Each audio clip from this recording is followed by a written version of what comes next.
I want to introduce and invite back up, I should say, the manufacturer representatives who were here earlier.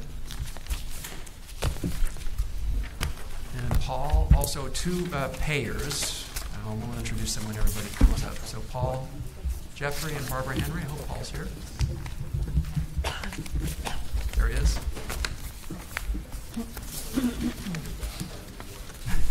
All right, now I get to switch these.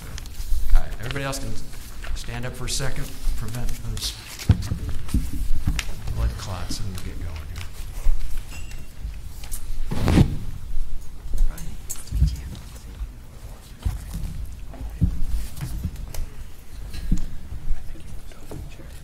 All right. So I know a few folks had to, oh, that's okay, Oliver's coming back. So I just wanted to introduce the couple of new folks who've joined the Policy Roundtable. First, though, the manufacturer representatives that come back up, Charles Yonan and, Victor Appler are back up with us.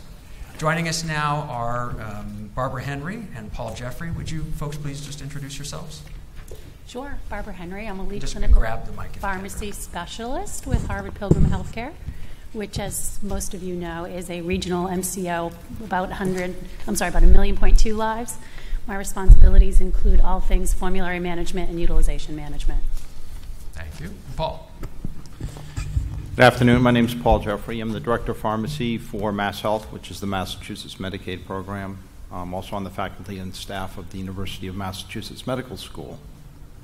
All right. So I have a very fun list of about 8 big topics, and it's almost impossible to do that many in one roundtable, but we're going to try to do a variety of things, one of which is I'll get in front of you and bother you a bit. But the goal is to try to pivot and focus on the future. And the future is, how do we think of applying the evidence that's been discussed and the other benefits and contextual considerations? How do we think of pulling that together and in some way providing some guidance to clinicians, to payers, in the future to manufacturers and to patient groups around what can be done to most effectively translate that evidence into the healthcare system in a way that will improve patient care and help improve value and maintain costs in a reasonable way. So that's kind of the goal. And I was going to start, hopefully Patrick will come back too, but Terry, I wanted to start again to turn to the patient's perspective about the outcomes that we've been talking about, because it's so common that we end up talking in these kinds of meetings, and insurers and others who have meetings to talk about coverage, obviously, and they wrestle with how do these outcomes really capture what matters to patients, and what can we do going forward to try to improve the ability of research to capture what matters most to patients in a way that can translate through effectively into clinical practice and to coverage. So you may not know into the weeds, or maybe you do, about the aims, for instance. But there are patient-reported outcomes here. They tried, right? Now, the studies weren't powered to try to capture that. But I'm just kind of curious, what would be your perspective on what the field needs to do to improve the ability in this condition to get outcomes that really do reflect what patients and their families care about? Any ideas? So many ideas. So many ideas, but no solutions. I mean, the reality is we need better instruments. Even the other instruments that were some of the other instruments that were talked about, like the patient global impression, it's global. You know, it's how you feel about how you're doing globally. And again, a facial jerk may be relative to, based on what's going on right now, that may be nothing compared to when I'm delusional and not able to care for myself or someone else. So some way of measuring what's really important to the patient, what's quality for them, and the aims, and everybody almost to a person up here and out there has mentioned that it is very much, the inter-rater reliability is not there. If you're in a room and discussing it to come up with a consensus, that's one thing. But in a mental health clinic where the doctor's with the patient for maybe 10 minutes, and it may be a different doctor than they saw 3 months ago, And if you're just doing the aims, it's what do I see right now without taking a deeper dive. So bottom line is we need better instruments that have to take in what the patient considers quality of life, the bigger picture. Right. So you manufacturers, you guys wrestled with this. I'm not sure if you were part of the teams at that point that were thinking about the outcome measures. I don't even know if the CGIC and the PCIG existed before your developmental programs started. But what would you imagine, either sharing experience of how hard it was to do this right, but mainly looking forward, how do we try to accomplish what Terry and others would like to have? What could we do, or what barriers need to be addressed in order to get better outcome measures? Yeah, absolutely. Great question. Having engaged a lot of payers over the last couple of years, as well as engaging patient groups, physicians, all the above, our primary question was based on the body of evidence given burden, who would you treat? And it was a resoundingly similar answer, and it was the patient that asks for it and is bothered by it. That's our biggest challenge with the aims, is it's perception-based, and there are many payers out there that took a quick look at both companies' PIs and said we mandate an aims of X in order to get this. We have fought over and over again, and fortunately a lot of those that have been in the room have talked about it's apples and zebras. Somebody with a significant score of 4, you're telling me they would have to have 2.5 times that to access this drug. So prevalence numbers are scary a lot of times, and it's, these are the numbers of folks that we think have symptoms, but there's a fraction of those that are actually impacted by it that want treatment. So I always tend to flip that question around function. Who should get it? Those that feel like they're impaired. And who should stay on it? Those who feel like it's working. Patients self-select compliance based on whether their own value proposition and what's going on in their cost, life, day-to-day, whatever. They make their own value decision on whether that treatment is still of worth or not. So I don't think that is answering your question as a manufacturer versus maybe more a sane clinical thought process on that, having done a lot of formulary reviews in my previous life. Yeah. Well, you kind of skipped ahead to where we're headed next, which in my mind, which is kind of identifying a sweet spot for appropriate treatment. What tools, clinical and otherwise, would we use to do that? But it's linked to this other basic issue, which is the instrument itself that we've got so far for clinical research. There are going to be further treatments for tardive dyskinesia, we hope, right? Because only 50% or fewer patients are getting kind of significant response even out of the new drugs. So how will future research do a better job of capturing the clinical, or are we going to be just locked into AIMS scores? Is that going to be what we have to do forever? And I'll come back to you too for that. Yeah, I'd like to make a comment. So, Teva feels strongly that there's a big gap in patient-reported outcomes. We see that there was significant difference in the AIMS score versus placebo, but what does that mean to the patient? And we really don't know. There's no TD-specific patient-reported outcomes. In our clinical trial, in our AIMS TD trial, we did attempt at looking at something that wasn't even related, but it was modified cervical dystonia questionnaire, which was a patient-reported outcome for another disorder, but it was included in one of the tertiary outcomes. So we feel strong that there needs to be more research on what the impact of TD is on the patients themselves. Okay. Patrick, please. Yeah, I think just to reinforce what they were saying, the ultimate goal for any of the treatment is to improve quality of life. And so you have to be able to look at that, before you can decide whether or not it's appropriate for a person to have a particular treatment. As he said, a person who wants the treatment is probably the person who needs the treatment the most. Yeah. Do we worry at all about, because I don't know to what extent this comes up, but for patients with schizophrenia, for instance, or for others perhaps, what does the clinician or the payer or others think about the patient who has symptoms that make observers uncomfortable, but the patient's gotten used to them over many years and doesn't feel like their life is that impacted by them? But people who see them on the subway or on the street for the first time say, wow, that patient's got something going on. Is that a concern for how we design these patient outcome measures at all? It is to a degree, but the ultimate decision of whether or not they're going to take the medication is up to the individual. So if the person doesn't want to take it because they don't perceive an effect from the medication, you're not going to make them take the medication. And for me, my spidey sense went off that if I'm the family member or I'm the patient and I go to a physician who is concerned about the involuntary movements I have that I've learned to live with and don't interfere with my life, but he stops a medication that after years has finally got my mental illness stabilized, that's terrifying. So from that perspective, that's a concern. Right. So you're both helping us keep fully centered in the patient's perspective on whether treatment is warranted, and that's where we should start. All right. Well, our final report will definitely grapple with this issue and identify it as a long-term challenge for the field of, for manufacturers and for the clinical research community, figuring out better ways. And ultimately, you're right, because as you could tell for the modeling, we had to make some pretty big leaps about improvement in AIMS scores and how that translates through into quality of life. Not huge leaps in some ways, but had to make some assumptions.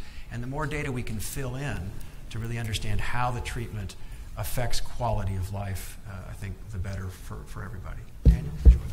There are several movement disorders currently that are assessed mainly by questionnaires, lists of symptoms, very qualitative. But they've over the years they've been broken down or expanded, I should say, to include more detail. So, for example, maybe this was already said. I thought it was said, or you said it. Why not take the AIMS, not throw out the baby with the bathwater, but the global judgments needs to be thrown out. Number 10, numbers 8, 9, and 10, which is severity, incapacitation. I don't know what the difference between those two is. And patient awareness. I'm not even sure what that means. And just have it, work, home, and social situations. To what extent does this disorder disturb you at work or prevent you from working? To what extent does this interfere with your participating in social activities? To what extent does this interfere with your behavior or ability to function inside the home, do housework, or do whatever, interrelate with your family? I mean, you could make up half a dozen of these. And it makes the scale longer, although you could shorten the scale by getting rid of the thing about dentures and getting rid of do movements disappear in sleep. Those are both useless. And, it would be a little longer, but wouldn't be a lot longer. It'd probably be more useful. All right. Thank you. So we'll try to capture some of that. Not some of that, but we'll try to capture the need to hang on to the core of the AIMS, because one of the things that will help patients and clinicians and payers and policymakers over time is to be able to go back and compare older data to newer data, if you will, on treatments, so that we can compare apples to apples. But ultimately, we need better outcome measures for the whole field. So let me move then and kind of capture then the flow through to where Charles was going. How do we, and I'll ask the clinical experts here first. Imagine that you have a job, you're hired for the day by the Medicare to create coverage policy for these new drugs. And the key question that you're asked is, who are the right patients? Who are the appropriate patients? Because let's assume that there are some patients that, we might not feel like is the right thing to treat with these drugs, at least first off.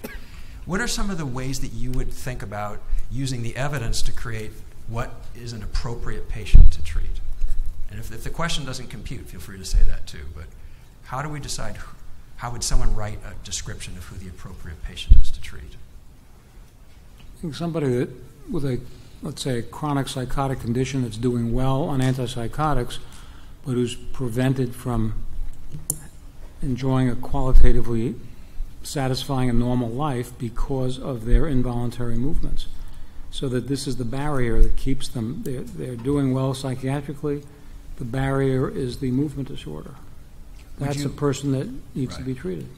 Would you in any way, because I'll come back to what you mentioned, would you in any way envision using the AIMS or another tool to judge severity that would qualify for treatment? No, I would, only if the AIMS was modified to have more detail concerning work life, social life, home life, whatever else you want to add. As it is now, no, it doesn't do that. Okay. Oliver, what do you think? Yeah, it's obviously a critical question here, right? I'm concerned in some ways to make it too difficult, demanding too much of a drug. Function might actually not improve, and there's a lot of social determinants why somebody might not go back to work or do something, and yet that patient, in a small community without movement or fewer movement might just have a better life.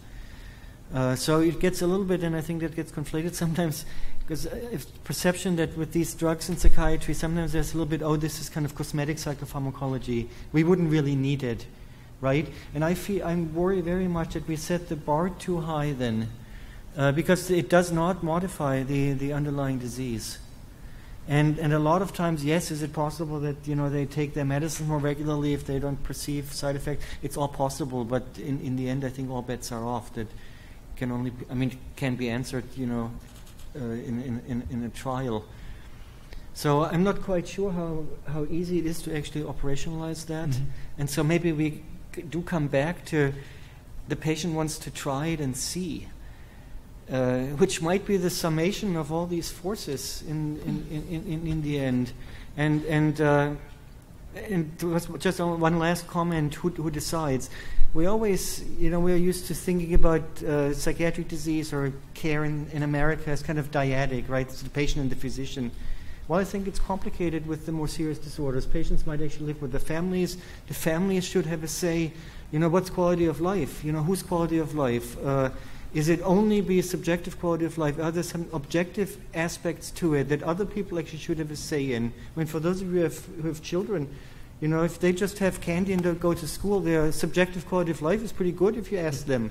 But objectively, we have failed, right?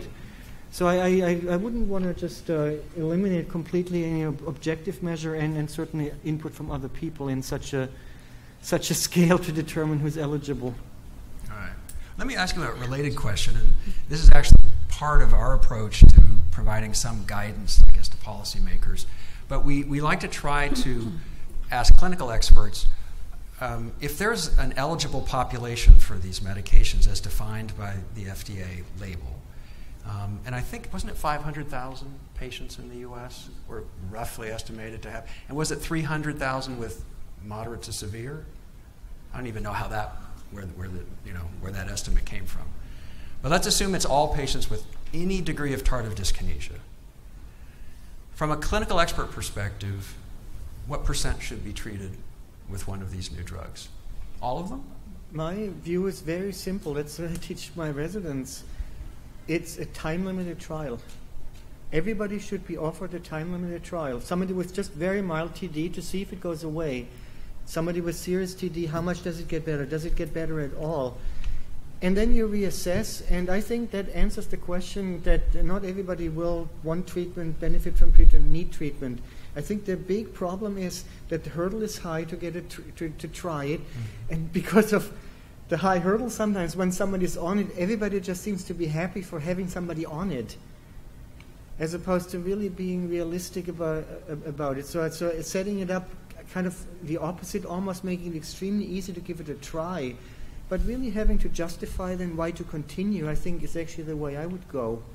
Most payers do it the other way with the prior authorization. Right. So Daniel, I'll ask you that too, but just a quick follow-on.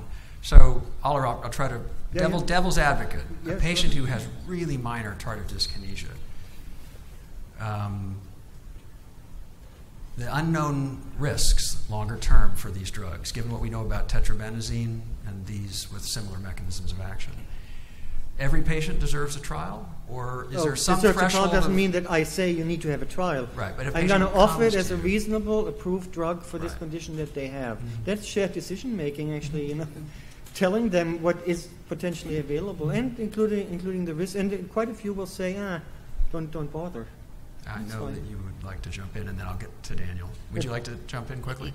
Yes, and this is people send us their stories all the time about what they've experienced, what's happened, what helps. Ironically, the week before Thanksgiving, I got a story in from someone, 21, she's 21 now, was put on antipsychotics November of 2016, developed mild symptoms of tardive dyskinesia, face twitches, nose twitches, some tongue protrusion, nothing that was too debilitating. It was frustrating. She's young. Okay, so again, would not have fallen into any of these traditional categories we've been talking about today, had not been on antipsychotics that long, was not a long-term patient. There wasn't anything to treat the tardive dyskinesia with. She started on a trial. Her practitioner put her on one of the newer meds this summer after her twitches developed into esophageal spasms. So who saw that coming? It doesn't happen very often, but it happens. So because this new med was out there, she's on it, and her story is, my life changed. I didn't know how much it would change with antipsychotics. I didn't know how much it would change now that I don't have the twitches and the tics and the other spasms, but the only reason she was put on it was because she couldn't breathe. So again, that just kind of gets to how do you pick who goes on it, who doesn't, when in every sense of the word, she would have been non-traditional.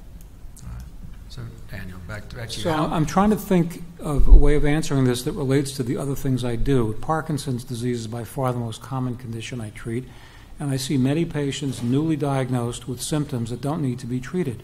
We call that symptomatic treatment. The only treatments we have in that disorder are symptomatic. There's a vision that there may be more than that coming down the road, but right now it's treating symptoms. Symptoms don't bother you, we'll wait till they get worse. And in PD, they will get worse. TD is a little bit different. I think the twitching fingers you mentioned before, I certainly wouldn't treat unless it was interfering with typing or writing, and that was their job. And the difference is that there is really not much evidence that tardive dyskinesia is a progressive disorder once you've developed it, once it's become symptomatic. There were some old studies done years ago looking at people after 5 years out from treatment, and there was really very little change other than changes produced by various medications they had been put on at one time or another.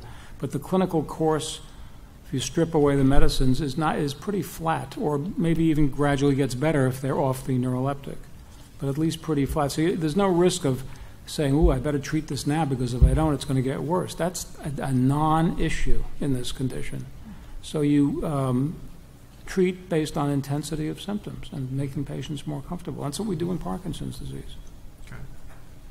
Quick question for the manufacturers. Either one of you can jump in on this, but I know you have in your mind the real world and what is maybe likely to happen as far as uptake of these drugs, and I know your job isn't to estimate that or to share it necessarily with us if it is your job. But from a conceptual perspective, what you could hear from clinical experts and from maybe some patient groups is, every patient, somewhere between 300 to 500,000 in the U.S., deserves a trial of these drugs. Would that kind of be your view of the ideal uptake? Would be patients getting a shot with that being the population range? It absolutely would for our shareholders, but I don't think it's a realistic vantage point for any manufacturer.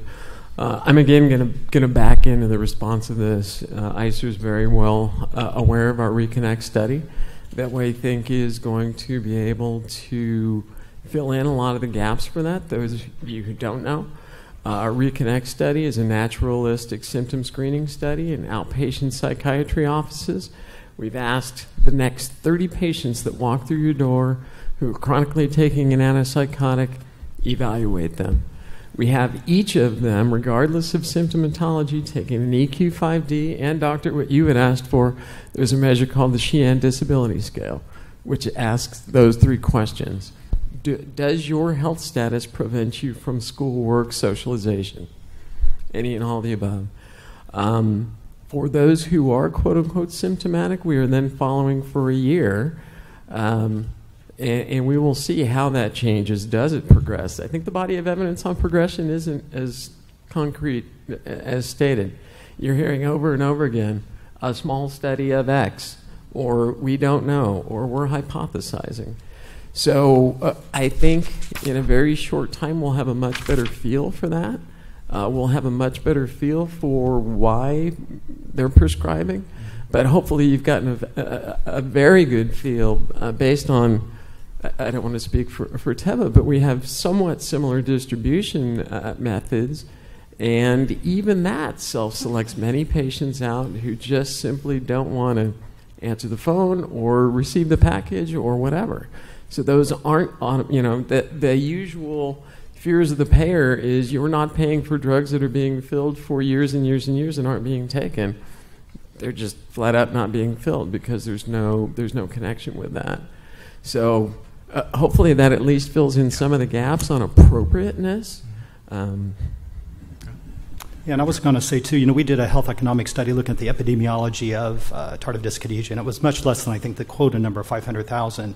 But, in our clinical studies, we looked at what's considered to be greater than or equal to 6 on the AIM score, which was, again, considered to be moderate to severe. But what we don't know are those patients, and I think it was brought up earlier, that if you have a mild, let's say a 4, but it's all in your facial or perioral area, we don't know what the impact is. And if the patient is aware of it, and if it's affecting the work, then that would also be somebody that probably would be appropriate patient for that. Okay. One last sort of unrepresented group. You brought up Medicare. How would you evaluate appropriateness in long-term care setting where antipsychotics are rampant? Might be an exaggeration, but they are highly used. Those patients may not have awareness. There may not be any burden, but because of their symptomatology, they're chewing through the inside of their cheek and now have to use a G-tube or some other form of, caloric intake. Whether, they're not asking for it, but just for the state of their health, this is an individual that should be treated. All right. So thanks. So we'll circle back not too long from now on to the kind of cost price issue as it kind of relates to the utilization too. But to keep building on this platform of a potential kind of how we translate this through into insurance coverage, now I want to come to the tetrabenazine question and other factors of a coverage policy. Barbara, do you just want to share with people now, not just from Harvard Pilgrim, but you talk to other insurers, what's coverage look like out there right now in this? How much step therapy? What's going on? So I think can you pull that just a little bit closer? First thing to get off the table is I don't think that the AIMS scale is applicable to policy guidelines like this for all the reasons that you stated before. So we're somewhat stuck with the attestation that it's moderate to severe TD based on the provider attestation. So that is definitely our approach. We do require specialist utilization, which would include psychiatrists, neurologists, or any movement disorder specialists. So I think doing that somewhat self-limits the prescribing to the appropriate patient. I think additionally, there's a history of an offending medication, I think is important just to be sure as the diagnosis. Age, obviously over 18, where that's the appropriate treatment population, and also just that there's some type of persistency to the symptoms. And I've seen anything from 8 weeks to 6 months required as far as persistency of symptoms. So that's really, and the tetrabenazine question comes in a lot, and I think that's about a 50-50 as to what I've seen as to whether or not you require a trial with tetrabenazine. Right. So whether what? If you require a trial of tetrabenazine first, so you'd have to step through tetrabenazine before you can get either of the 2 new ones. Yeah. And historically speaking, our experience is that tetrabenazine is about half the cost of the newer agents. So I know there was some question about that. Yeah, earlier, we're definitely going to get to that too. So this is one of the classic situations where insurers are varying. I'm sure the manufacturers know this landscape very well. So let's talk about, the possibility that insurers would interpret this and say, why not try? You already made one comment about this. Why not try something cheaper that might be as effective? We don't know yet. Has the same mechanism of action. I'm doing the devil's advocate here. Why not request treatment with tetrabenazine? Or if you look at the American Academy of Neurology guidelines, there are some drugs with even higher levels of evidence. Is it clonazepam, I think, has a level C? Ginkgo biloba, whatever. Ginkgo biloba, right. I'm sure marijuana will be there at some point, right? So we've got, list price around, $70,000 to $80,000. We've got a generic tetrabenazine that's now around $20,000 and change. So talk about the clinical appropriateness from the evidence of something else first. And if that doesn't work, then one of these new guys. What do you think? From a clinical expert perspective, what would the pros and cons be of that kind of approach? Oliver, you want to restate your I concern? can kind of rephrase what I said, or simply just repeat verbatim, if I remember. Well, I can do it. No, it is, and I'm actually a great example, I believe. I work in an academic setting. I'm supposed to be an expert. How many times have I used tetrabenazine? Handful, maybe, in 20 years. I always send them to neurology because it is a drug that I feel, right or wrong. I use clozapine, so a very difficult drug to use. But I don't have the experience with tetrabenazine, and neither have any of my colleagues in psychiatry. I mean, there might be a few, but in the end, it is perceived in psychiatry as really a specialty drug from neurology. And I do believe that puts the hurdle so high. How would psychiatrists all of a sudden become experts in tetrabenazine in order to then use valbenazine or tetrabenazine? Maybe it's going to happen, but in the real world, it's hard for me to actually see that. And just so we all learn, you mentioned that tetrabenazine is known as a difficult drug to manage. Difficult. It's there's all these myths, what it can do in terms of extrapyramidal side effects, suicidality, orthostatic hypotension. It's not myths. I mean, these are all real side effects. 4 times a day dosing, 3-4 times a day, and so it is clearly most psychiatrists I teach, in a residency program and have a fellowship. Most psychiatrists are not trained in the use of tetrabenazine, so we would have to really re-educate, I think, a whole generation of physicians to be able to have this first step, to then use the drug. That I thought was actually the advantage of the new drug, that there is something that could be used, and as simple as almost, valbenazine, I'm not sure about the most recent labeling, but that the starting dose is actually already the effective dose. There's nothing better in medicine than, when the starting dose is the effective dose, 1 pill a day. Yeah. Daniel, I'm sure you have. The reason, I think, just to complete your thought, Oliver, is that psychiatrists, pass it off to neurologists is because of the side effects of tetrabenazine include Parkinsonism, akathisia, and depression, big time. Depression, the psychiatrists can handle. Akathisia, maybe they can handle because they've seen it in their own patients from neuroleptic drugs. Parkinsonism, I don't think they want any part of that. It's too complicated. And some of these people turn out to have Parkinson's disease. It's been unmasked by the use. So that's the complicated part. The question is, can you, with the side effect profile being limited, the major side effects seem to be somnolence, headache, I think, fatigability, and akathisia in one of the 2 drugs, and I never can remember which one akathisia came up. So that's sort of easier, I think. Correct me if I'm wrong, for a psychiatrist to get his head around and not require so much worry about what bad things can happen. Having said that, I've seen, this is off the record, 2 patients developed drug-induced Parkinsonism on valbenazine, and I've only been using this for a few months, and I haven't treated that many people. So that's 2 already. I don't know what the denominator is of that, but it's... so it can occur. Just because it didn't in the trials doesn't mean it can't occur out in the real world. Right. I just wonder, Barbara or Paul, do either of you tell us how insurers sometimes think about the devil we know and the devil we don't? I mean, so tetrabenazine has a black box. It's been in use for 30 years? So it's been out there. Europe, yeah. Well, Europe, yeah. The newer drugs, short term, seem to offer fewer side effects. Maybe we'll start to hear more studies, or more, either anecdotes or data on other things. From an insurance coverage perspective, how does that factor into what you do in thinking about step therapy? Would you, again, put yourself inside the heads of insurers who are just choosing whether to do tetrabenazine before coverage for valbenazine, or even something else like clonazepam or something else. How does the unknown or the less data on long-term risks play into that scenario?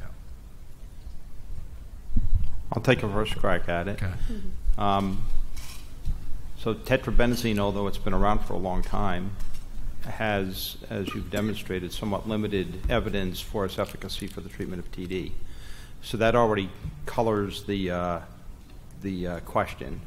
But we also have the guidelines that were established by a deliberative body that has other agents in front of tetrabenazine as a preferred choice for the treatment of TD. So I think we certainly contemplated whether, when these new drugs came to market, whether we should use a step therapy approach. And with early consideration, some of our draft guidelines had just that, but then we modified those after deliberation and consideration. So I think that to a certain extent, I hope that payers and insurance companies behave like clinicians. When a policy is contemplated and implemented, that it be considered a first try. So every therapeutic experiment is just that. You don't know whether the patient will respond or respond as expected. So as we launched our initiatives in our policies around VMATs, we are rapidly assessing what happened with those policies, and we've already adjusted them several times since, and even though those drugs are very new to market. So today, we do not require a step through tetrabenazine for either Austedo or Ingrezza. Both of those require prior authorization, as many of our drugs do, but the threshold for approval is relatively straightforward, and we do not use patient-specific objective or measured outcomes. We use descriptive terminology such as persistent intrusive TD, for example, adult age. And we can manage the overall process of how we want to use this particular category of drugs through the duration of the prior authorization. So like a clinician that is attempting a clinical trial of a drug in a patient, we can anticipate that if we receive a prior authorization request and we approve it, that if we get another one, whatever threshold we put there, 3, 6, 12 months later, and we get a request to continue the therapy, then there's a reasonably high likelihood that the clinician and the patient are satisfied with the use of the drug. And that kind of works pretty well. And we can watch the drop-off based on the persistence with therapy in our claims data. So we learn from that process. We also have, I won't get into the cost issue because I don't know if you're going to bring that up another time, but I'll stop at that point. So we do not require that. The last time I had the benefit of sitting on one of these roundtables, I'll say right now what I said then is many payers, and we certainly find the guidelines of deliberative professional societies to be very useful in our deliberations on where these drugs belong in therapy. And some such societies or organizations are very responsive to new-to-market drugs, and some not so much. It would be very beneficial to the payer community to have AAN refresh their guidelines. We're expected to respond essentially immediately, or yesterday, yet we wait for 3 or 7, 4, 8, whatever the number of years are for these guidelines to be updated. That's not an acceptable position from my perspective, because we do depend on that. Barbara, thank you. Thanks. Paul, did you want to add anything? Yeah, I think we pretty much take the same approach. And just to narrow it down to your initial question, we do take side effects and potential downstream effects into account for sure. It's always considered. And I think it's still being deliberated at our organization regarding the tetrabenazine. And again, to stay away from cost. If all things were equal, it would be a different discussion. Right. Okay. A couple other things before we start to talk about cost. It's always, I want to jump there too in some ways, but other aspects of the coverage policy and also from clinical practice, we haven't talked much about the switching or reducing dosing issue again. So think about it from an insurance company perspective. Would you want an insurer to at least ask the prescribing doctor whether they have tried to switch drugs? Are there any, like let's say it's an affective disorder and it's Abilify, is there any reason for there to be a loop back to say, did you consider changing the drug to get rid of the condition before prescribing this new drug that may have side effects, et cetera? What about that clinical loop? I wouldn't go there with a 10-foot pole. I don't think the insurers should be getting into the finer points of managing patients.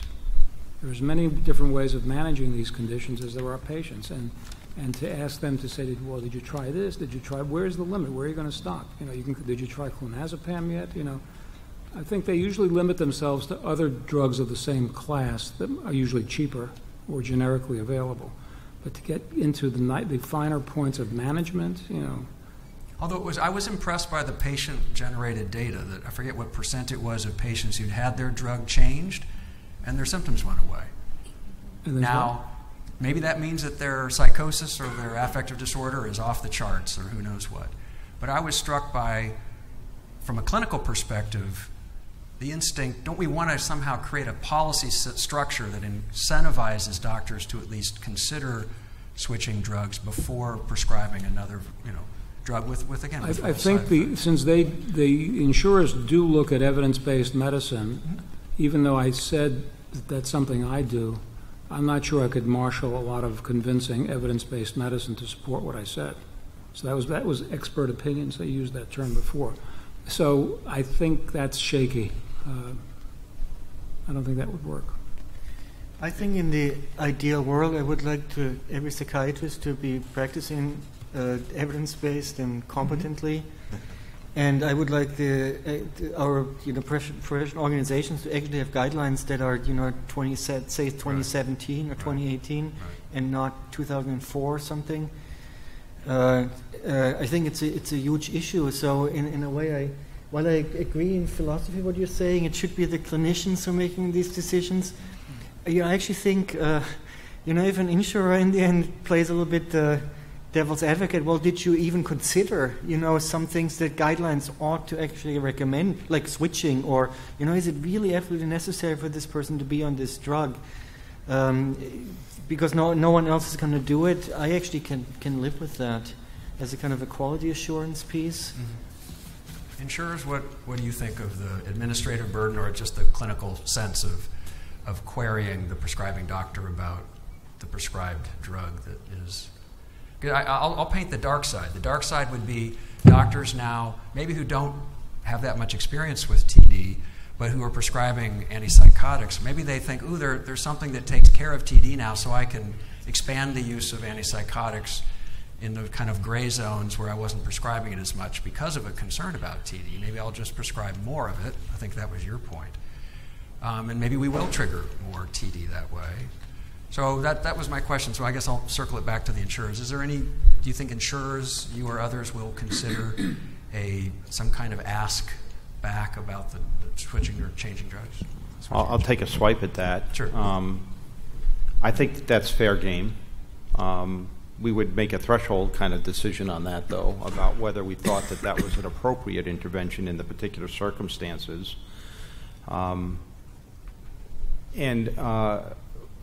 I would like to believe that most prescribing is evidence-based, but I actually know that not to be true based on the evidence that I can develop reams of. So there's a reason for a gut check. I'm not trying to be disparaging, but it is a reality. And we often defer, many insurers do, and Barbara just described her policy around deferring to a specialist for prescribing purposes. And that's usually raises the bar a degree, although it's not an absolute. I can tell you I have experience with specialists that are not using evidence-based medicine practices. So we could defer that decision. There are times, and we certainly do that with certain therapeutic categories. Again, this is the threshold question. Will we see enough patients? Are the costs high? Is the risk high? Where we might add that kind of a criteria. Have you contemplated doing this rather than that? As opposed to just give us the evidence that you've done these three things. And sometimes we do that with a direct outbound call to the clinician. We got your request. It's not approvable as it is, or it's potentially approvable. Have you considered doing this other thing, which in this case could be, not that we do this, but have you considered changing the offending agent? That kind of a concept in the care of patients is a dominant concept, right? You remove the offending cause of the condition or the symptom, if you're able to do that. Again, for us, it's a threshold kind of question whether we're going to do that or not. Daniel. In response to that, I can count on the fingers of one finger how often I get calls from a physician who is employed by the insurance company to ask me questions of, would you do this?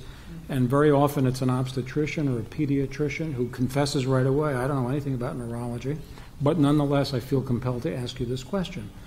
Most of the time the prior authorization is a very set piece of bureaucratic paperwork, which is either responded to yay or nay. And there's very little interest in inquiring of me, even though I've said it in my letter, what my rationale is of exploring that. So, maybe ideally that would be a great thing to happen, but I don't know if you have the manpower to do that for many medicines. Actually have a phone call with somebody. Just a quick comment on that, and so again, that to me is the threshold question. So if it's a large enough population and a large enough spend, a large enough concern for misadventures of one stripe or another, where we might do that. And it might be that some of those calls come into your office and don't get to you. So I don't know what your office practice is like, but we know that many practices today have personnel dedicated to managing the prior authorization. I wish we did. We don't. So that question may be coming in and may be dealt with by somebody else on the staff. So let me stop there. Yeah. I don't know, Barbara. I think it's valuable among the many good points. There is obviously a trade-off to that kind of decision, right? I mean, there's an administrative burden for the payer. There's a relationship burden in the relationship with the prescribing doctors, because any system like that is going to find more clinicians who are probably not happy getting the call than clinicians who are going to change their decision because they've just been, shown that they have an opportunity to practice better medicine. So making that judgment and how that balances out is challenging. But anyway, I thought it'd be interesting to raise as a possibility. Terry? And there's a person on the receiving end. The odds are that the person who has developed the tardive dyskinesia now has been on multiple antipsychotics already before they landed on the one they're on now. So from a person's perspective, and I'm married to a psychiatrist, so I understand all of these pieces and the necessity that many places have had to hire people who deal with the payers. That's the necessary evil in which we live.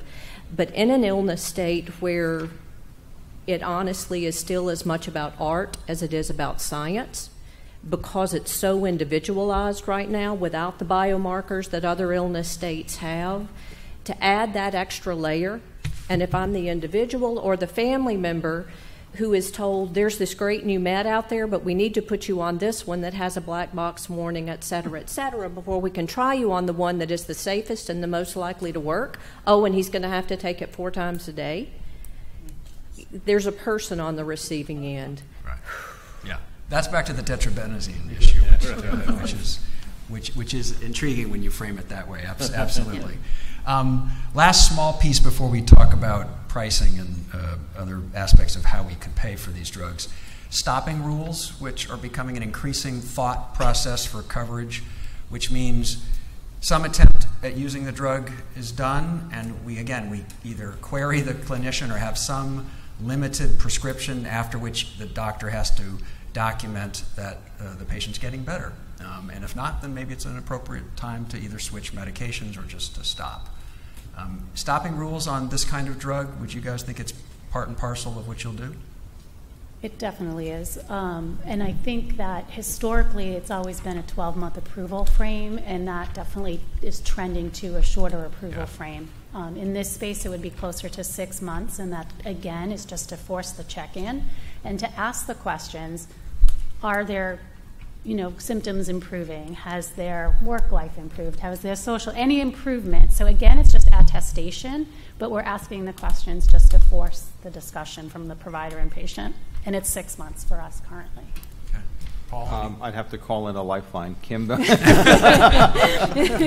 ours in?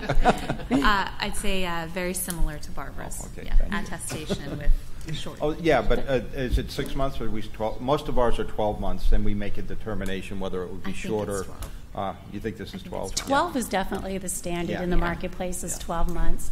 On certain drugs that are higher cost, we've been doing a shorter time frame, and we actually do the reviews internally so we can see what's going on. So it's 6 months originally. We'll probably bump it up in time. But Okay. So let's talk turkey. It's after Thanksgiving. Do formularies need both of these drugs? Do patients, clinicians need the choice? Is if the best way to achieve efficiency in the health system is to negotiate, use the free market power to get a lower price, should a payer say, well, boy, these two drugs even sound the same. They've got the same mechanism of action. Why don't I negotiate them head to head? Offer one 100% of my business, and I'll get the best price for me and my patients. Yes or no? I say we go for it. We haven't gone for it, but it would be it's a consideration for sure. In your assessment that I was able to observe here, I think that if I remember the voting correctly, the panel was unable to distinguish a benefit between the two products. So that becomes a very important threshold for a competitive bid. If the side effect profile likewise pans out to be indistinguishable, and in the absence of a very definitive protocol for initiating therapy that would lead one to choose one over the other for some other reason, then that's a perfect example for competition. Barbara, any different considerations that you... No, I have to agree with that. I think that given the fact that there are so many equalities to the two drugs, I think that choosing one of the over the other may be the only way that it becomes cost effective for us or any way affordable. I think it's important to note too, though, that time is really going to tell about the interchangeability of the two, or if one becomes favored over the other. And just looking at our experience with these drugs, which is very small, we've had 6 members on them. 2 of the 6 have switched already from one to the other. So don't know why. Didn't have the time to look into that, but I think it is interesting to note that there's already some switching between drugs. So that may come into play in our being able to choose one over the other. And manufacturers, you may have some opinion on this question. So I'm sure it would be fine if it's your drug that's the 100%, and maybe you feel like it should be. But in principle, what would you say should be some of the considerations you would want payers, and I'll turn to the clinical experts and others as well, but from your perspective, how would you want this question to be thought about? I don't think it's anything that's earth-shattering. You guys have already discussed it. Other members of the panel have talked about ease of use, tolerability, access, affordability. That being said, the end consumer for valbenazine patients, average out-of-pocket is less than $10. So that is not a consideration for them, per se. So then it would fall back into really the body of evidence. But the fact that we're still debating the body of evidence for tetrabenazine is also unsettling. So I get it. Okay. Victor, any thoughts? Yeah, I don't have much to say on this. This is a competitive market, obviously, and our market access team, works with the payers. I'm on the medical side, so I don't see that much visibility. Thank you. Clinical experts, if you had to guess, both from your own experience and those of your colleagues kind of in the community, would they erupt in righteous indignation if only one of these drugs were made available on their formulary? It wouldn't bother me that much, but I think it's not unusual practice for a clinician to use a drug for something, and then if it doesn't work, use another drug. Even in cases where it's sort of almost irrational because the other drug is so much like the first one. What's the reason? We have this in Parkinson's. There are several drugs that all do the same thing, and I don't go jumping around from one to the other. I just give up. But many clinicians will do that. They'll go through A, B, C, and D until they find something that works, or they are satisfied that nothing works. Interesting. Oliver, what do you think? Well, there are, not to pit these drugs against each other, would need head-to-head comparison, many patients, longer period of time. It's never going to be done. But they are technically slightly different. Valbenazine is a prodrug, and if you look at the metabolites, it only really produces one of the metabolites, which is presumably the more important active one. The other one that tetrabenazine is basically a tetrabenazine with the exception of the pharmacokinetic properties in that it just prolongs the half-life. It still has, unless I'm mistaken, the same kind of profile of all the metabolites. These are actually very complicated drugs, so I think there's a little bit this phenomenon that they look similar or even identical at some measure, but then if you actually start treating patients, you might find out that patient A actually does better, with drug B and vice versa, and you switch. So in a way, I am for the having the choice between at least 2 drugs maybe, or 3, but at some point to cap it and stop the Me Too drugs, Interesting. Yeah.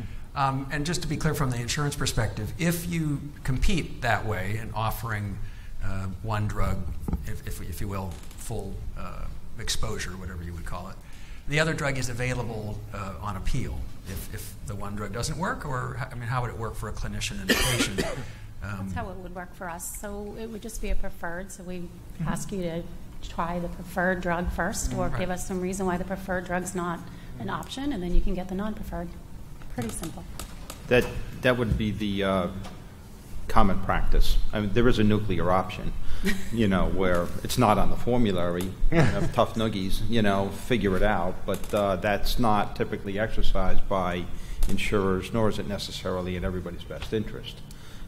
There could be a circumstance where that might be appropriate, but not in this particular circumstance.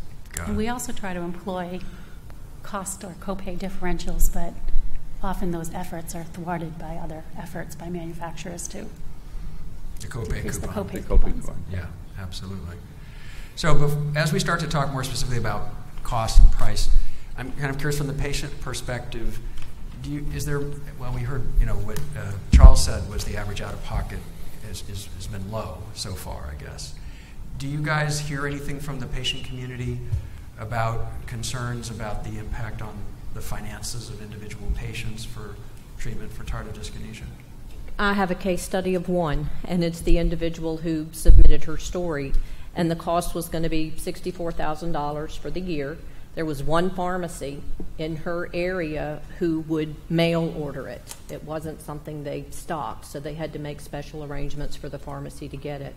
And whichever medication it was, and I honestly don't remember which of the 2 it was, the company gave her some kind of she qualified for some kind of drug assistance, and she wasn't going to have any out-of-pocket. Really, the only people I've come in contact with who've tried this have been in the clinical trial, so nobody yet who's has a cost incurred. I don't keep close track of it, and I should have, but I don't.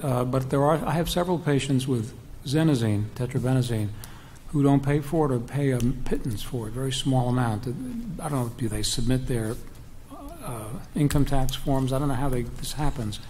But the deal with the insurer didn't work out good enough for them to be able to get a lower rate, and they wound up getting supported by the company that makes xenazine. I think the company's motivated to get the drug out there as much as possible, expand experience with it, so there's something in their favor of just getting it used, even if they don't get paid for it in some cases. Okay. So I want to invite the CEPAC to raise your tent card on its edge, if you will. If you've got questions or comments to make, I'm going to start to go into the price cost issues, and I'll circle back to you. So I think, sometimes we end up with drugs that are, the list price that comes from the manufacturer. Sometimes it really is hard to discern where that number comes from. But I think I know what happened here.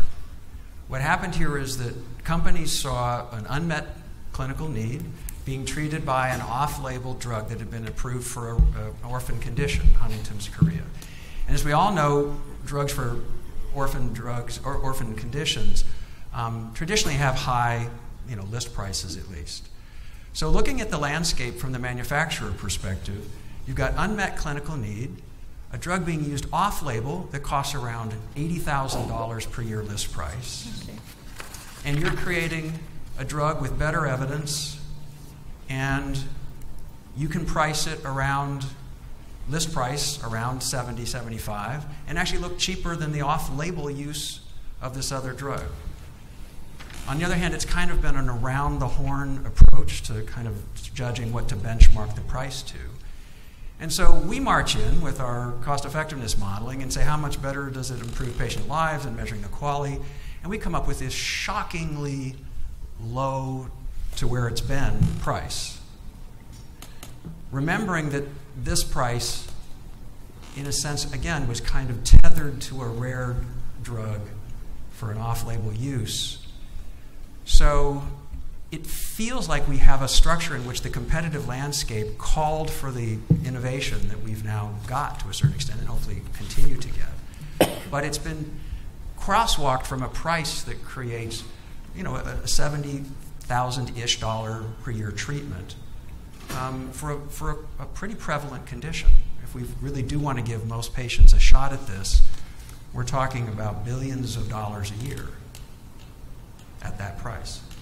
So the question is, what do we do about this? Is there something about indication-specific pricing here? For instance, I know these drugs are getting labeled in other conditions. Tourette, which one of your drugs is Tourette's also? Is it? They're both in development. Both in development. Oh, I thought you already had. No, no approval. So don't worry about that. One of you has another condition, doesn't it, at this point? Huntington's, okay. So let's imagine a world in which you would want to or be able to price differently for these different conditions. Is that something that's on the table in your companies? We're hearing about it. CAR T drugs are being talked about, indication-specific pricing. It's been, especially when we've got drugs that may be effective for a very small population, but then again get kind of credentialed for a much broader population. It feels like the system is going to sink if we keep those very high prices for those ultra-rare indications and just spread them across the landscape. So you guys aren't here to talk from your company's perspective about a lot of things having to do with pricing, I recognize. But if you can comment, is that a fair picture of what happened with the pricing in terms of how your companies viewed the landscape and the way that when you see with current treatment, as good as it is around $80,000 per year, does it not create a difficult impetus for your own pricing to come in around that level? It does, and to be fair, during our pricing research, during our development program, tetrabenazine was accessible in about every single plan that we evaluated with just a simple checkbox for the indication. And it was actually north of $120,000 that was being charged at the time. So again, our philosophy was by far best drug, best price.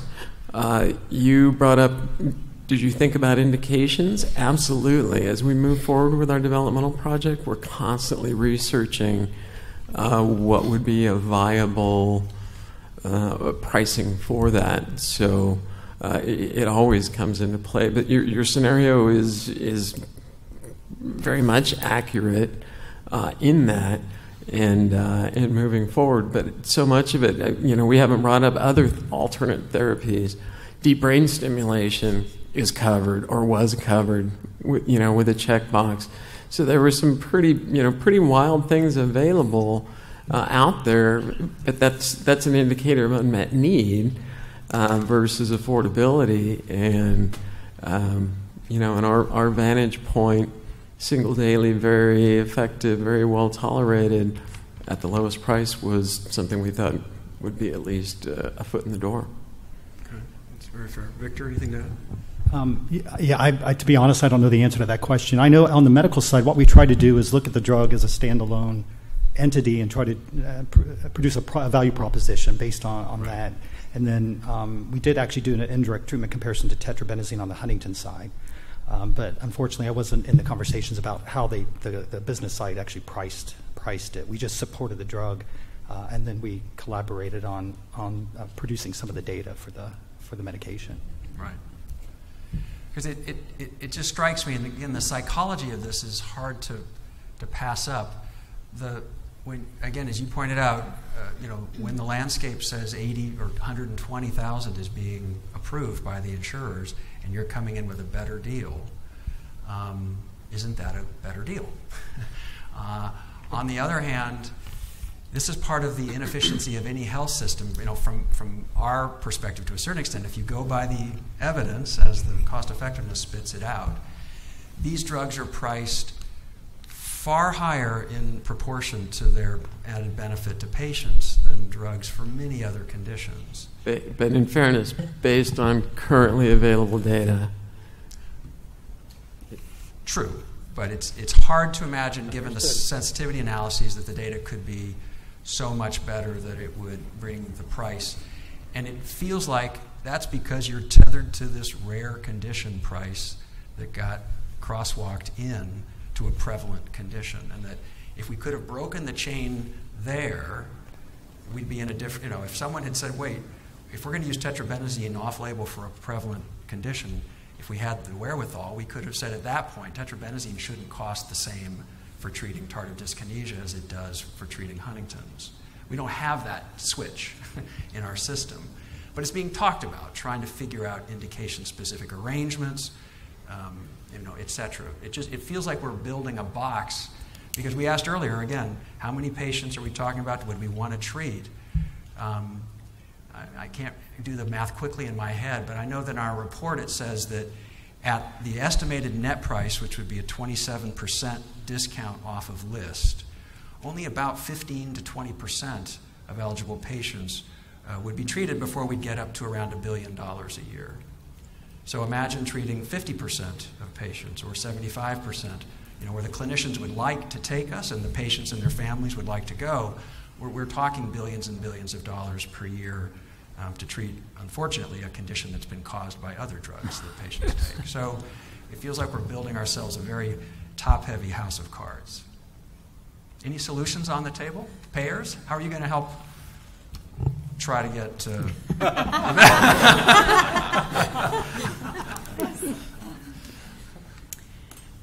We're going to rely on people like you, Steve.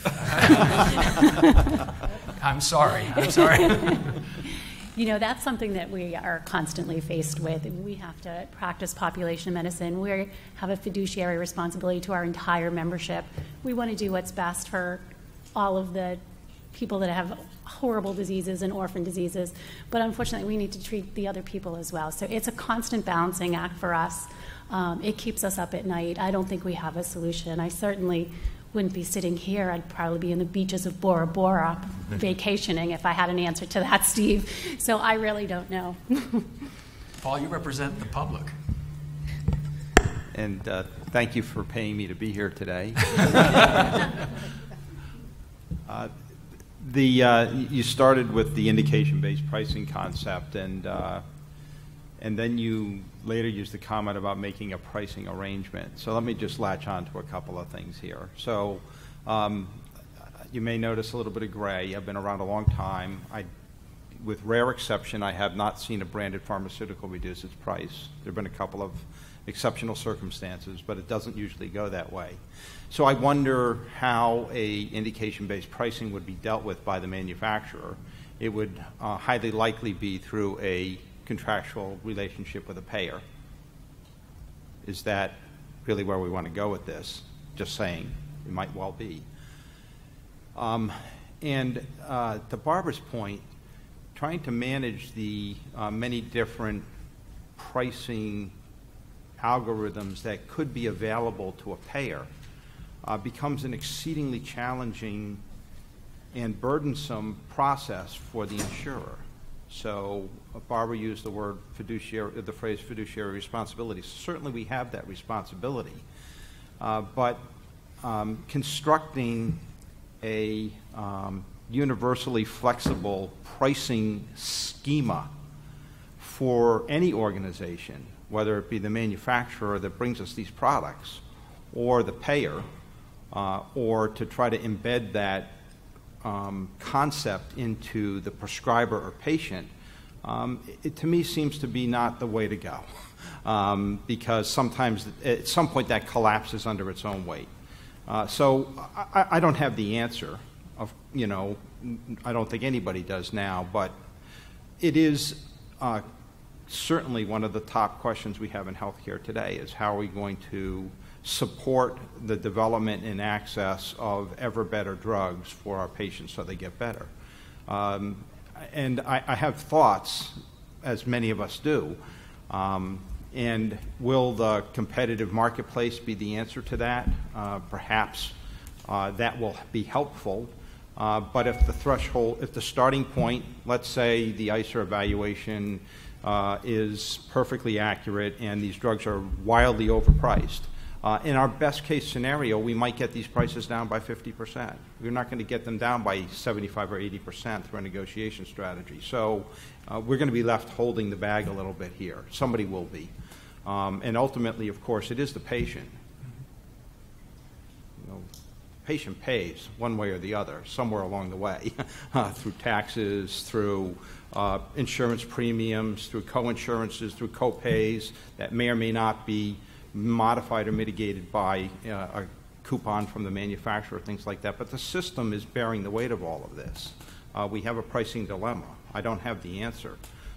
But we will be entertaining in a much more aggressive way in our program than we have historically about trying to structure a whole new way of thinking about the way we pay for pharmaceuticals.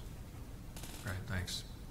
So one last question for me before I turn to Stephanie and others, and we'll circle back around too. But let's say a little bit about what we anticipate should be the best way to translate this evidence into the coverage that relates to out-of-pocket payments. Now, I know employers have different, obviously plans, et cetera, but there are some principles around this because, sometimes the tiering and the differential out-of-pockets is paid to really drive patients toward generics as opposed to brands, et cetera. Are there any specific thoughts about this patient population, this set of drugs, and good principles to abide by in setting up the out-of-pocket arrangements for patients? And I'll certainly come to the patients to see if they have some thoughts. But from your guys' perspectives, how have you thought, or how do you think insurers should be thinking that through? I have to defer to Barbara on I know that one. you don't have for me, a lot but of flexibility. Yeah. Barbara, what do you think? From a commercial payer standpoint, both of these products are still new, and we have not determined final tiering status. Being the eternal optimist and patient supporter that I am, despite being in managed care for almost 30 years, I do think that one of them needs to be in a preferred status to make it affordable to patients. Preferred branded status, obviously. Tetrabenazine is in a generic status for us, a generic tier. Right. I do think it's appropriate to have one of them preferred just to lower the patient cost burden. That would be my approach, not two, but one. As far as what cost shares are, that's so variable in the commercial marketplace now, and it's really set by employers. Mm-hmm. It can go anywhere at a preferred status from $25 to a 30% coinsurance. It's everywhere. Okay, thanks. And as far as coupons, we don't see the coupons because it happens post-adjudication, so we don't even know that's happening, which is probably a good thing. It is happening. Terry or Patrick, any principles that you would want to put out, either kind of re-emphasizing that one or different?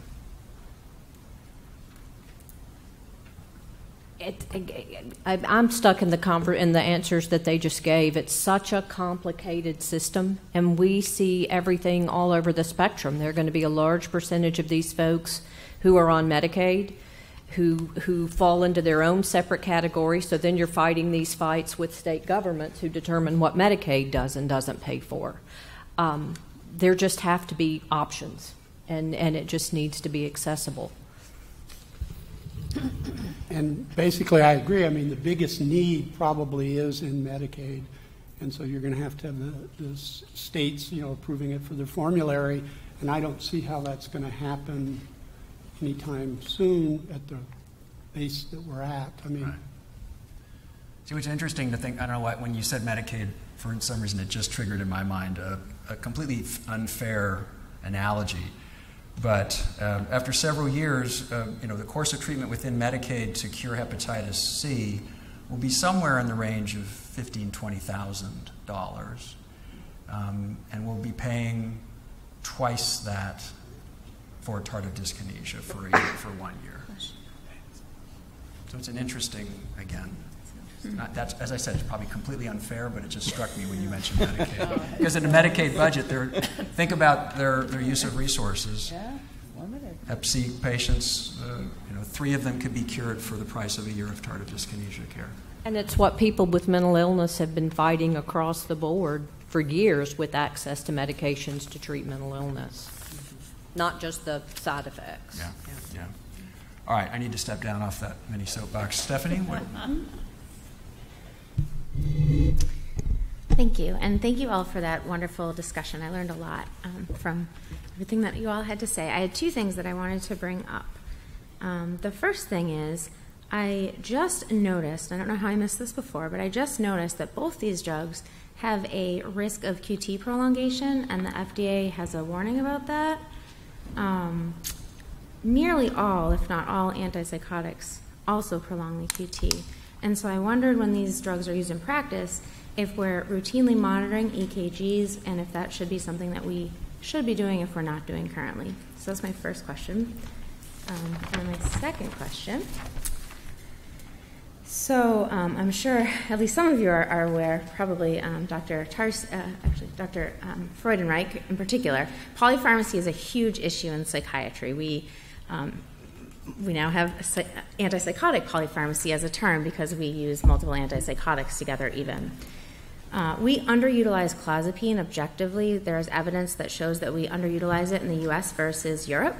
And so I would think that one of the things that we could consider is focusing on increasing clozapine use by reducing barriers to that, rather than adding another drug to a patient's profile. So for example, having somebody on risperidone who develops tardive dyskinesia and then switching them over to, presuming they had tried another one before then, switching them over to clozapine. If they hadn't tried another antipsychotic before that, then perhaps quetiapine.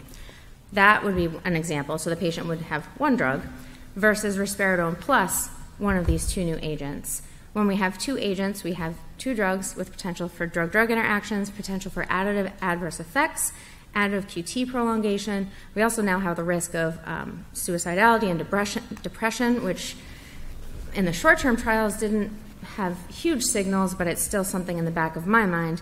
And finally, we know that clozapine, in contrast, actually reduces suicidality. So I wanted to put those 2 points out there and ask about EKG monitoring.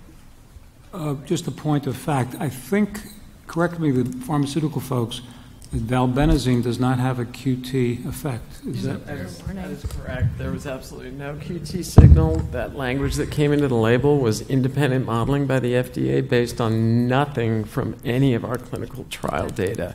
There was a pass-through from the tetrabenazine black box. Okay. As far as clozapine, I can tell you, interestingly, I was at a meeting recently. It was a course on movement disorders, and a bunch of psychiatrists, interestingly, attended from Canada, mostly from Ontario. And they use clozapine in enormous amounts there. One doctor said 50% of his patients are on clozapine. He doesn't deal with any of the blood tests and the pharmacy interaction with his office about they had their blood test and it was normal. They don't do any. It's all done for him. It's a Canadian system, so it's a different system. There's no question in this country many clinicians avoid clozapine because of the pain in the neck of prescribing it. But it's certainly a very valid option that's been underutilized, to answer that question. Interesting. And I was going to say, too, from a Teva standpoint on the QTC, Teva did actually an independent or a standalone QTC safety study, and it went to 24 milligrams. That's why in the label, after 24 milligrams, if you're on an antipsychotic, there is a suggestion or a recommendation by the FDA to check QTC. Let me just get that straight. At 24 and above, or above 24? Above 24. Above 24. Thank you. Can I also confirm, this question came up way earlier. I should have thought earlier to have you guys confirm. The FDA has no requirements for you all to do follow-on studies after approval. Is that true? We have reached all that commitment from a long-term standpoint. As I said, we've done our third now observational study, all focusing on durability of effect, which you've all asked about. And the answer is, it is. We have seen no signal of lack of durability in that. And also within all of those, there haven't been any additional safety signals, if you will. Been there to finish that. Yeah, the others are, as the FDA often does, is suggestions. Right. And actually constantly deliberating that, what else we could do. Okay. And do you guys have any ongoing? Yeah, we have one post-approval study we need to do that's going to be part of our long-term study. Did they identify the specific outcome they were interested in tracking? They were looking for washout and persistency of effect after a washout time, which it could be anywhere between a week or 2 weeks. We're not sure yet. Okay. All right. Interesting. Actually, along those lines, and we'd love to turn this into an advisory board, the ask of the FDA of us was to do a study of the ability to go back to work, and we're still trying to figure out how to measure that. So any thoughts on that, please contact us. All right. Good luck. Yeah, so we'll do a couple more questions. Can I just actually thank you for bringing up clozapine? Totally unselfishly, I'm in charge of our clozapine program, which is over 200 patients at MGH, and I'm in part to blame because I do believe it is, other than the metabolic side effects, so there's a whole new group of other problems. But it is actually for the neurons, it's the safest drug that I believe we actually have. And I certainly, anytime I have an abnormal movement or where I get concerned about it, I offer switching them to clozapine as actually my first step. This is not an initial indication, but the idea of EPS sensitivity, and that includes tardive dyskinesia, I think it's very reasonable to propose this to patients. And it is unfortunate in this country that clozapine is hugely underutilized because it can be used, I think, could be used safely if we had a better healthcare system around it. So it sounds like something that payers may want to consider as far as that information back to the prescribing doctors, some consideration of clozapine. Yes, Patrick. I was involved in a project in Florida. The Florida Medicaid formulary includes clozapine, and they consider it the best treatment for people who have not reacted well to other treatments. The problem that they faced, and the reason why they came to us to talk about it, was the resistance of people to take it simply because of the fear of the blood tests and the possibilities, and that goes back, 25 years. Some trade-offs. All right, a couple other questions. I think actually Jean was first, and then we'll come around. So this has always been very informative, and I want to thank you all. But I want to raise our collective sites to a little bit higher policy level. That's kind of where I live, and the kind of micro policy of arranging co-payments or indication-based pricing. We just lost U.V. Reinhardt, who was one of my heroes in health economist, also because he was a very funny guy, and his one of his most famous papers was titled "It's the Price is Stupid." And I'm not calling us stupid, but if we the indications were that at $11,000 a year for one of the drugs, the qualities would have worked out fine, and we would not be here. And we have significant. We are a wealthy country. This is not a zero-sum game, but there are significant questions of resource use. Should we be investing these funds in getting better antipsychotics, for example, that don't cause TD? Should we be investing funds in better academic detailing for better evidence-based prescribing? So I guess my theoretical question, and I'm not putting the manufacturers on the spot, but if we could have restraint from the manufacturers at initial pricing, I look for policy levers all the time. Where is the best place to get the kind of policy output that we want? You look for clinical outputs, I look for policy outputs. That is a lever. The alternative is a regulatory hammer. And I think that is probably more, I guess my question of the panel and the payers in particular is, at what point do you stop trying to move the deck chairs on the Titanic and get some desired behaviors from patients or clinicians, and at what point does that regulatory hammer start to come down? And easy question.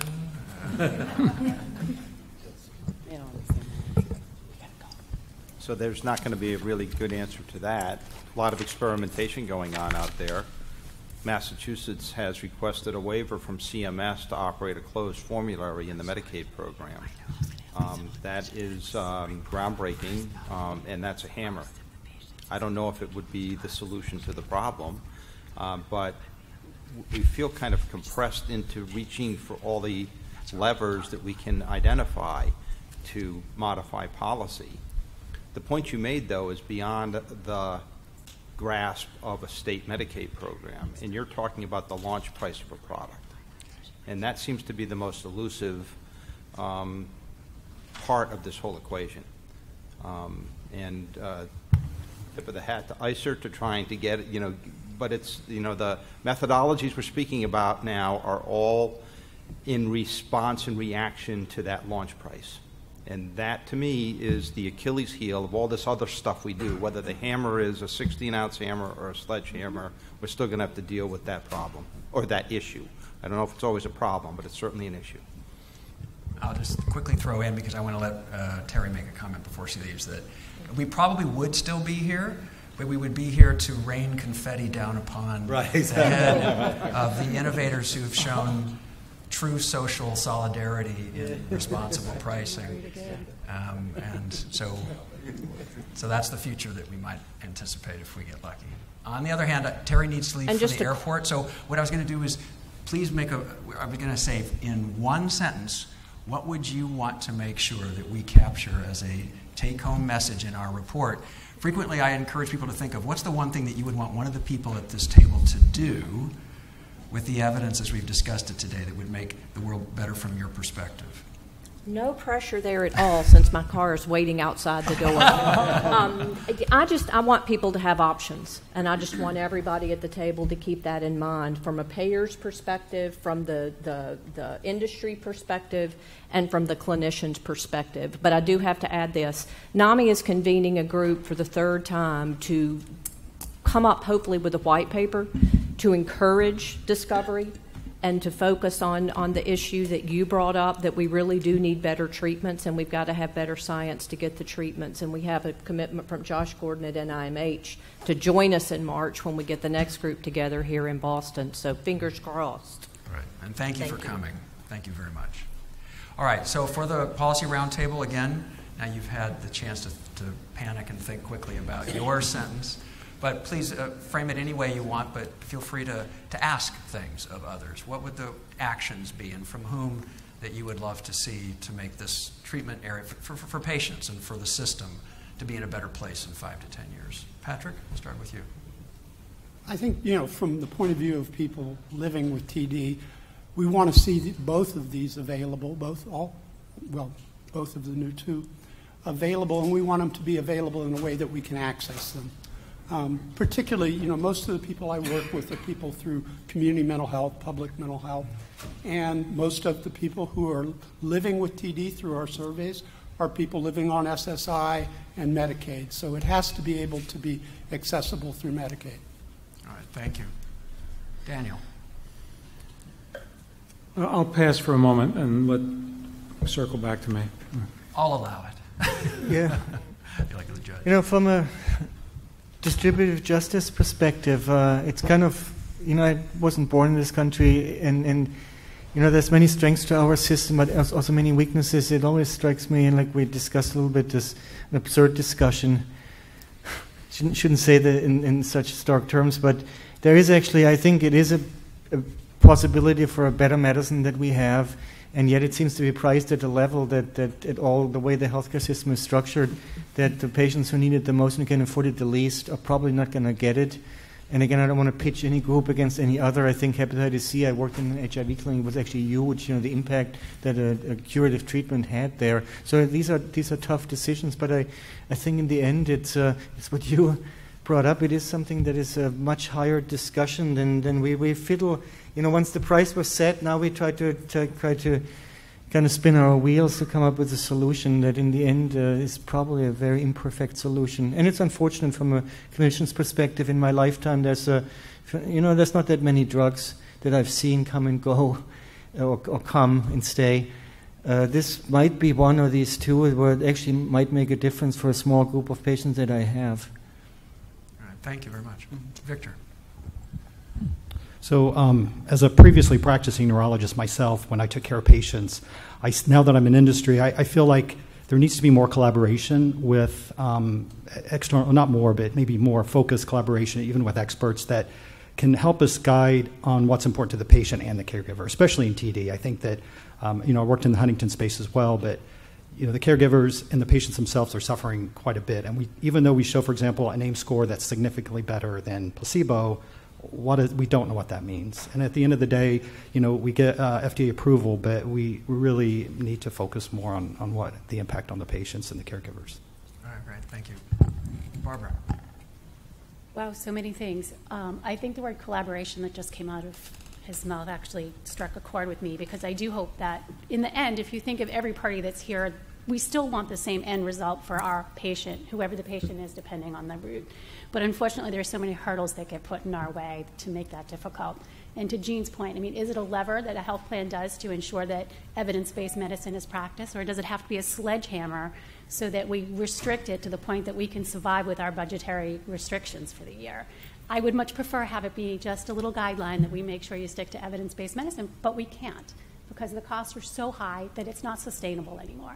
So the collaboration word, I think, is what I would like to take away. We all want the same end goal, and it might be a little Pollyanna of me, but it's just, we can't sustain this for much longer. Thank you. Paul? I guess I could say ditto.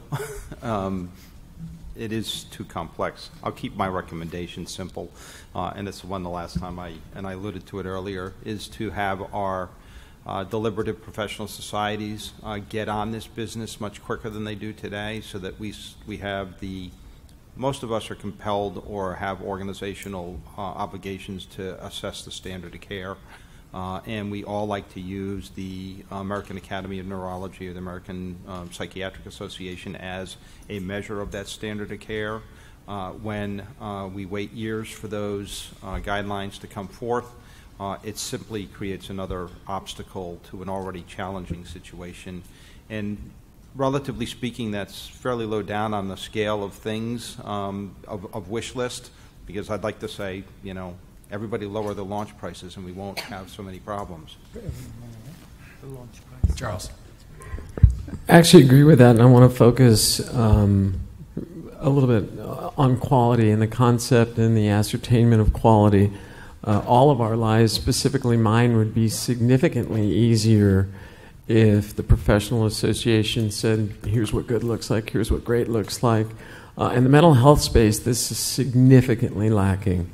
Mental health does not have a number that is a blood pressure or a radiologic measure or. These two organizations, AAN and APA, are extremely reticent to having to take that stand. But imagine how easy all of our jobs would be if they said, yeah, we base quality on the XYZ measure. My trial shows the achievement of the XYZ measure, your access and reimbursement is based on the XYZ measure. So we completely agree that collaboration, but working towards that end result of what does good or great look like, specifically in the mental health space, will advance this significantly. Thank you very much. I just wanted to... yes, please. I have Please. very little to add to the wise words that have been expressed in the last 10 minutes, but the business about drug cost is a mega issue, and a couple of our presidential candidates in recent elections have talked about it, and then it's been forgotten about. I have a number of patients who get their drugs from Canada. Occasionally, some travel to Europe to purchase them. And it's the same drug available in this country for a very exorbitant cost. So this is true of some of the Parkinson's drugs, are very much cheaper even in Canada. And it's very easy to get them from that source. So I think and the same is true of DBS, by the way. Deep brain stimulation in India is about 1/4 of the price it is here, for the same technology, for the same instrumentation, for the same skill of the surgeon that's doing it. So why is that? Why are we allowing this to happen? I don't know what Medicare insures a large enough section of the population. If the federal government wanted to do something about this, I guess they could. I don't know. I'm not a politician, but there must be a way. So I guess I'm broadening the problem beyond what we've talked about for the last 8 hours. That's perfectly fine to do.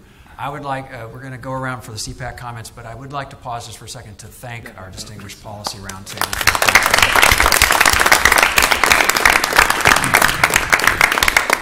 I have one quick ask for the two manufacturers. Going forward, to make the job, even while we're working on better outcome measures, when you guys use the imperfect ones, use them imperfectly the same way. So measure outcomes at 6 weeks together or 12 weeks together. Use the same cobbled together aims plus measures, because lo and behold, doctors, patients, and others will be able to actually decide whether we can tell one drug from the other in a way that's more, I think, true to what we want out of the system. So I wanted to identify the fact that we want to be done by 4 o'clock, and I know some of the CEPAC members have already had to leave to catch trains, etc. But if you can all also try to capture it in one glorious sentence as a take-home point, an ask of the future, or action-oriented is always preferred, but sometimes recasting the question in even a different or broader light is just as helpful. So Julia, can I start with you? Sure. Yes, I would just second the need for better outcomes, an outcome that truly reflects the patient impact of TD and moves beyond the AIM score, because I really struggled with whether or not these new drugs were effective based on the AIM scores. So I'd like that reflected in the report. Thanks. Keith, you're last, at least for the near future CEPAC meeting. I've had so many memorable comments over the years. You don't get to tell us that we're asking the same questions that we asked 7 years ago. No. No, I think, I've spoke at breakfast and again at lunch with some other members, and I think many of us were underwhelmed when we read the initial material. But like happens so often, this really kind of that just served as the reason for us to gather here, and really has led to a much more spirited conversation about the bigger picture and a lot more necessities. And so it's happened many times before at this, and that's the part I will miss. But I look forward to reading many exciting reports in the future. Thank you. Thank you, Keith. Ed? I struggled coming into this, wondering why we were dealing with this topic, and I thought I knew how I was going to vote going in. But after all the compelling testimony, I have to admit that I changed at least half of my votes, and I have a greater appreciation for the population that suffers with this problem, the potential solutions to that, and everybody's difficulty finding an answer. I think I feel that way after all of these meetings, having done this now for about 1.5 years. Thank you. Thanks, Ed.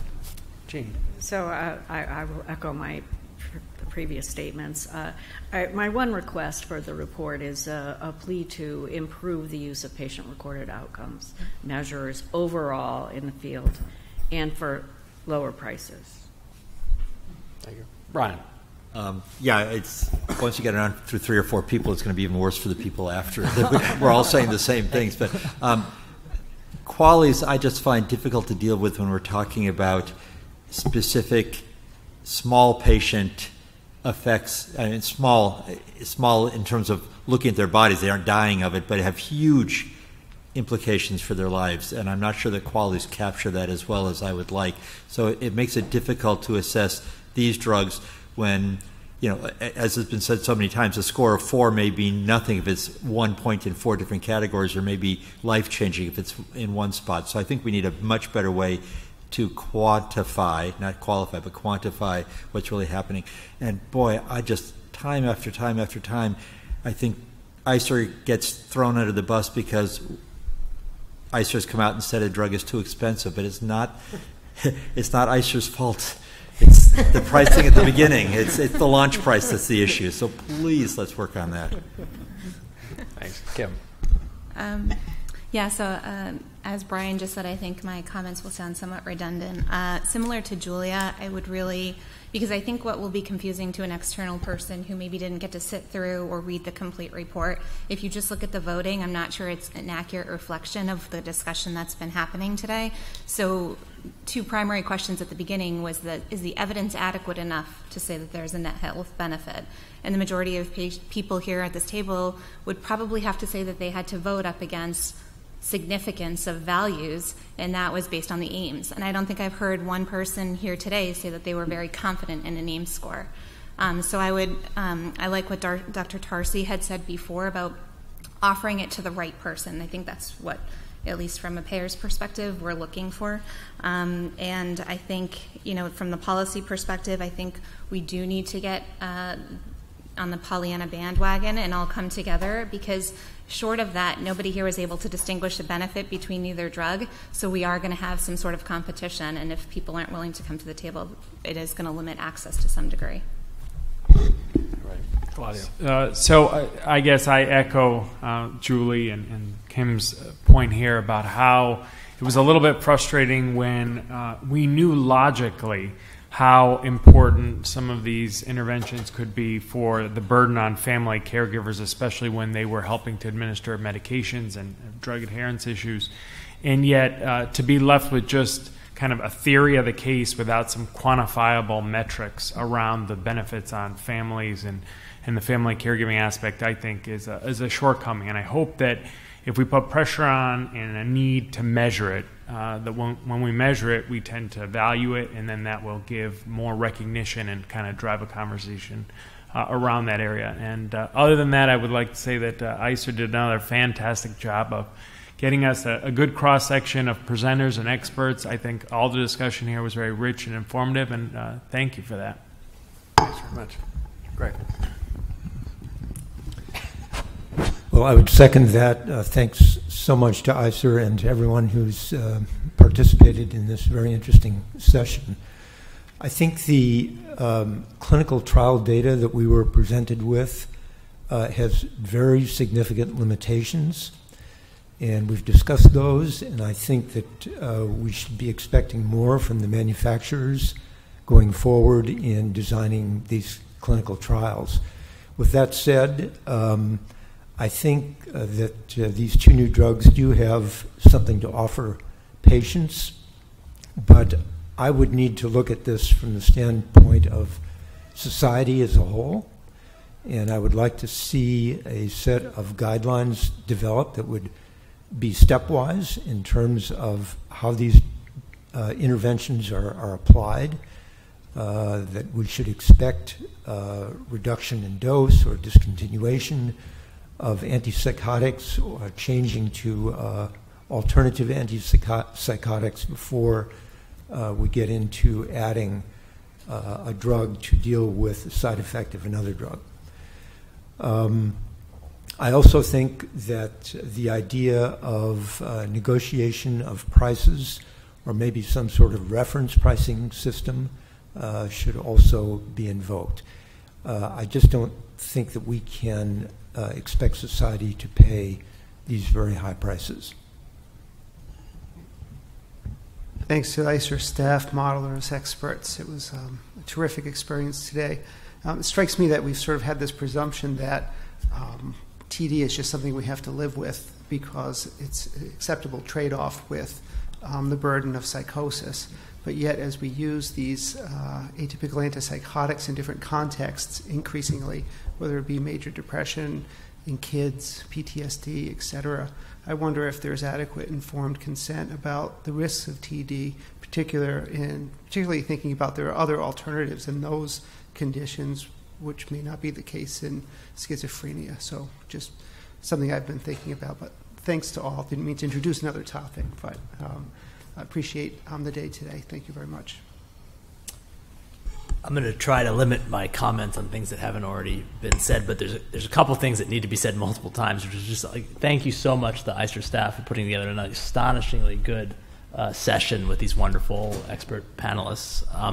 The other thing I wanted to say is that I've been very influenced today and in the past by these questions of distributional justice that you had mentioned. So especially in the setting of psychiatric disease, especially in the setting of schizophrenia, where these people have delusions, are not able to advocate for themselves either individually or as a community, I think it's exceptionally important that we weigh that in our deliberations. I sometimes think about it in my own clinical practice is that I have a fiduciary duty to all patients, but the patient who's walking into my office with their wife and their daughter can advocate for themselves a lot better than a patient in the ICU who's intubated with a balloon pump. And I don't take care of psychiatric diseases, but this is the most extreme case where a patient population cannot advocate. There's walks for heart disease, there's walks for breast cancer. They're not walks for schizophrenia, so I at least as far as I know. So I think that it's critically important that in our deliberations we take this into consideration. In my case, it wasn't influential to change my vote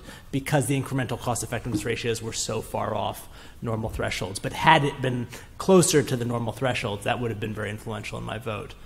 So I think it's something to keep in mind. Thank you all so much again.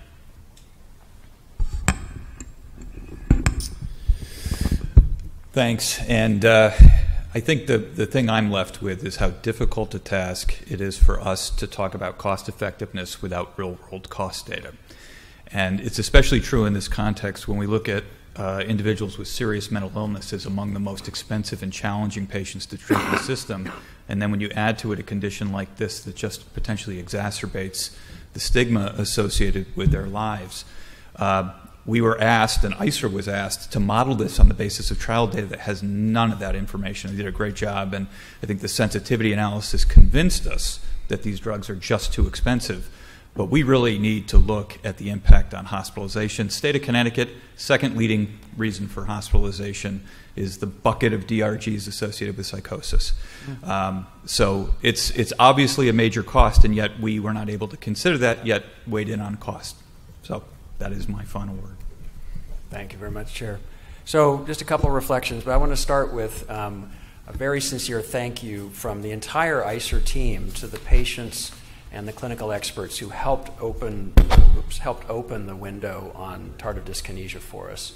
There was just a huge amount for us to try to learn, and you really did help us see the bigger picture in ways that we could not have otherwise. Similarly, the manufacturers were incredibly helpful all the way through and working in very good faith throughout the process to help critique our modeling, to help share the frustration and the hunched shoulders around some of the outcomes and the uncertainties. So we appreciated that collaborative spirit to that extent. But I am left, I guess feeling a little bit perplexed because it does feel like we are so far apart from the cost effectiveness and the pricing here, and what's going to happen in the community is not going to be what we all would want. It's just not. And it's very frustrating because of for all the reasons, but because of the patient population involved, as Oliver and others have pointed out. Because right now, Gene, your regulatory hammer, when that doesn't exist, it gets moved into the marketplace, and the only hammer that the payers have is to squeeze utilization down by creating, tighter barriers to care. And they can do it on an evidence-based process, or they can be completely kind of crazy. But it ends up creating that kind of barrier in all the different ways and stresses in the system. And that's supposed to be the feedback loop to actually drive politicians or others to make change. We do hear of increasing use of the work of the CEPACs in our report when payers sit down with the companies to talk about the price. And even when their negotiating leverage is somewhat limited and they feel like they really need to keep all the drugs on the formulary and keep access, et cetera, it's helping set the stage for at least some external benchmark to which to discuss what value looks like and how pricing can align with that. But we're still far from a world in which that's the default, and when the drugs come through, it gets thought of that way, and we end up having the fun of having meetings where we talk about how to get these drugs into the hands of every patient who can benefit from them, because they represent value at launch. And we've had that experience a couple of times, and it's very exciting to have those meetings. We have other meetings where we talk about things like integrating behavioral health care into primary care, bigger tectonic shifts in the way we deliver care that also offer the opportunity for great benefits to patients and savings. But so as frustrating as it is, because there will be a lot of tension and friction that will trickle down to patients in the system, I think we're still in a better place than we were 5-7 years ago. And the politicians are talking about it, if not always acting about it. But we may be headed towards a regulatory hammer that includes things that will sometimes work and sometimes not work. But I think the system's going to change over the next 5 years from now when we're here. I actually highly doubt that we'll be having the same discussion around the same players doing the same things. So with that, again, my last thanks goes to the CEPAC. The degree to which you guys take a deep dive into the data, thinking critically, the questions you asked, as the data were presented earlier, the summary of the evidence, I think was exactly what we would hope to have as a public process. It's an honest prodding and probing and tearing apart and wrestling with with the way that the evidence exists and how it relates to practice in the real world. So thanks to the CEPAC, my own thanks to the ICER research and program staff, and again, to our policy roundtable. So thank you. Our final report on this, wrapping all this material in, will be out in the next 2 to 3 weeks at most. You'll see notice when it goes out. And with that, I just want to thank you all and hope you have a safe travel home. Thank you.